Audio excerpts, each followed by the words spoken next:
I was born in Columbus, Georgia. I actually lived in Phoenix City. Growing up in Phoenix City, my father, William Jasper Corbett, Bill, was an auto parts salesman in Columbus. My mother, Sarah Bird Corbett, worked at the newspaper in Columbus, Georgia as a proofreader, and then she worked as a medical receptionist at Fort Benning, Georgia. And they were wonderful parents, great role models, loving parents. My sister, Kathy Corbett Clark, is 10 years older than I am. She lives now in Peachtree City, Georgia. Kathy's still my best friend. I talk with her often about things, and she's a great and trusted advisor. When I started at Vanderbilt, I didn't know what I would major in. When I transferred to Auburn, one of Auburn's specialties, and one of the things it's especially known for, is veterinary medicine. So that seemed a natural major, and I decided that I would be in veterinary medicine as my major.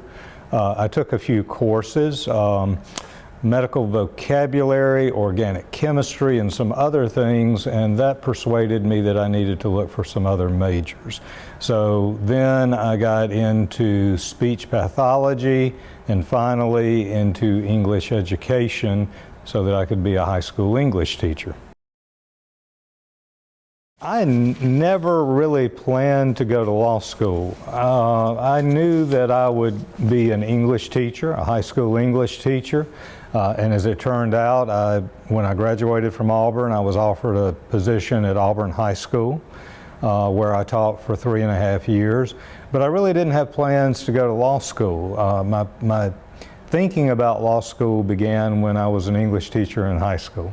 I had 3.5 years I really enjoyed at Auburn. It was fun working with a high school student. I got married while I was teaching at Auburn. She was a Spanish teacher at Auburn High School.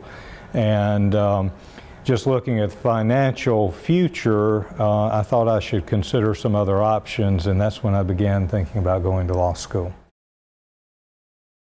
I went to law school at the University of Alabama. That's quite a leap for an Auburn undergrad to go to the University of Alabama Law School, but as everybody probably knows, Auburn doesn't have a law school, and there were not that many law schools in the state of Alabama. I applied to a couple of other law schools, Texas and Georgia, but I decided in the end to go to the University of Alabama Law School.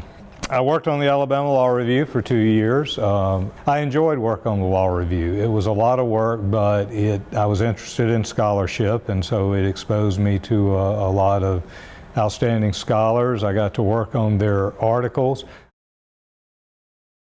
I'm the first lawyer in my family. I had briefly, while I was in high school, I had worked in the offices of a lawyer in Phoenix City, my hometown. So I guess when I say I hadn't really thought about being a lawyer until I was teaching, I thought about it when I was in high school, but I worked in an office, and the lawyer there, who I appreciate his giving me the opportunity to do that, but I worked with his law clerk, who was a University of Alabama law student, second or third year student. And what I did is spent much of the day doing title searches at the courthouse. And I guess I thought, well, I don't know if I want to do this. So I didn't really think about law again until I was a high school teacher. But I was the first lawyer in my family. Well, I had clerked at a couple of law firms while I was in law school. One was Perkins Coie in Seattle, and the other was Burr & Forman in Birmingham. They were both outstanding firms, and I decided to go to Burr & Forman in Birmingham. I'd worked there 2 summers.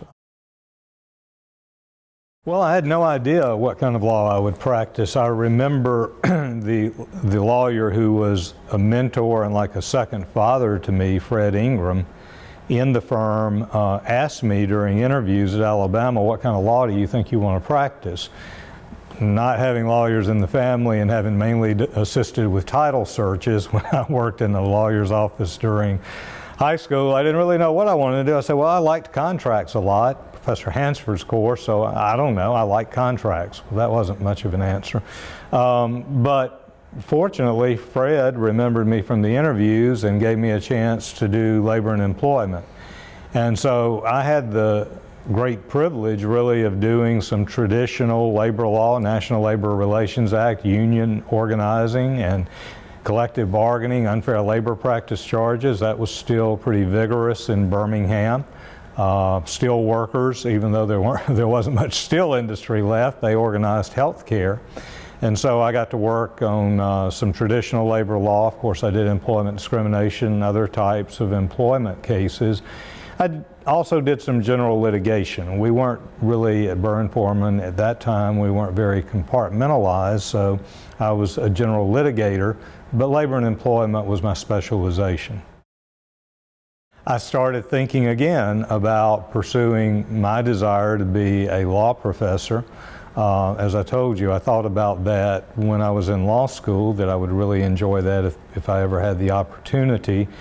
I wasn't sure I would have that opportunity, but I decided to go ahead and put my resume in the AALS directory and see if I got any interviews. And I did get some interviews, and one of them was LSU. I think it was in my second year of teaching that Simeon Simonides, who was the Vice Chancellor for Academic Affairs, came to me and said, why don't you consider teaching torts to first years? And I thought that was an interesting suggestion. That had been my lowest grade in law school at Alabama. And he said, we just think you would enjoy teaching first years. You seem to enjoy it, and we'd like for you to teach more first years. And so I got together with my friends and mentors, Frank Morey and Tom Galligan, and asked them about torts and what I should do. And they encouraged me to teach it. I'm not sure they should have, but they did. And so I've been teaching torts now for about 29 or 28 years.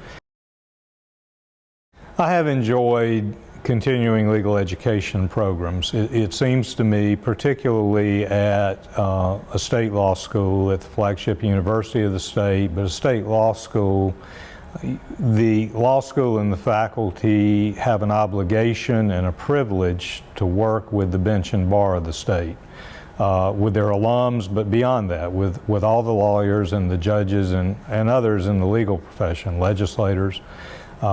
So I began speaking on the continuing legal education program, the big recent development seminar, which travels throughout the state, in either my second or third year on the faculty. And I've been doing that now for, I guess, 28 years, maybe 29 years. Tom came to me and said, you know what the best job in the state is? And I said, no, what? And he said, being executive director of Louisiana Judicial College. And fortunately, the Louisiana Supreme Court was interested in having me come in and follow in the large footsteps of Tom Galligan and Frank Morey and others who had held that job and do that. So I did that for about 2 or 3 years.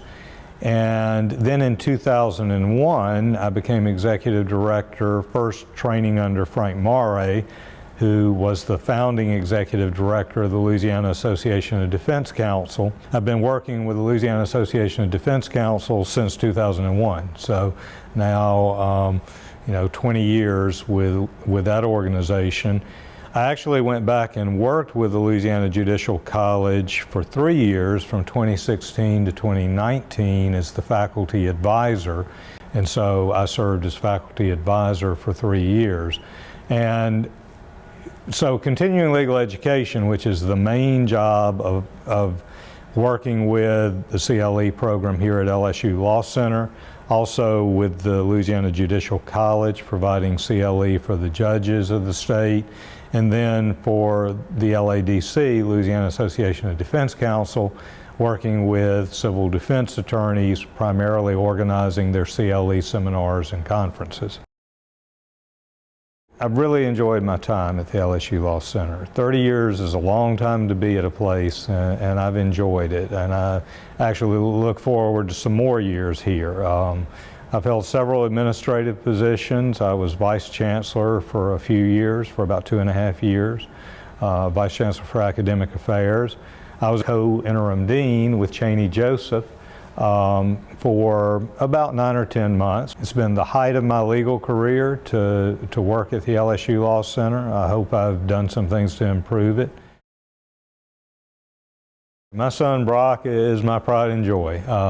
Brock was born on December 5th, 1995. He lived in Baton Rouge all his life.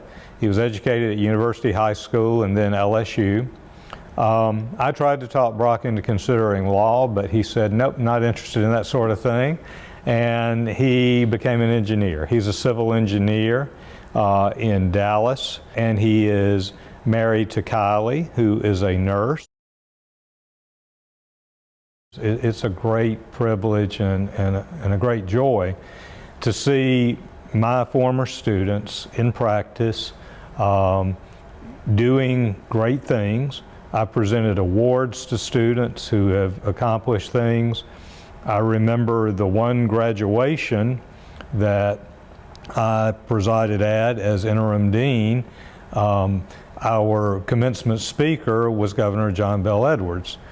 And I told Governor Edwards in the years when he was a representative in the Louisiana legislature, he was a speaker on some of the CLE programs that I recognized, and he would always call me Professor Corbett. And I said, John Bell, you're state representative. You don't have to call me professor anymore. I'm Bill. He never would do that. When he came to commencement, he got out of the SUV that they drove him in, and he got out and looked at me. He said, now I'm going to call you Bill. I said, now I'm going to call you Governor. I'd like to be remembered, although I'm not ready to be remembered yet. I think I've got a few years left in me, but I'd like to be remembered as a teacher. That's what I've done for most of my professional career, high school and law school and continuing legal education. And I'd like to be remembered as somebody that really cared about my students and tried to give them everything that I could. I'd also like to be remembered in terms of the legal profession in this state as somebody who tried to make a difference, somebody who gave the law center and the legal profession of the state everything I could and worked diligently to try to leave it better than I found it.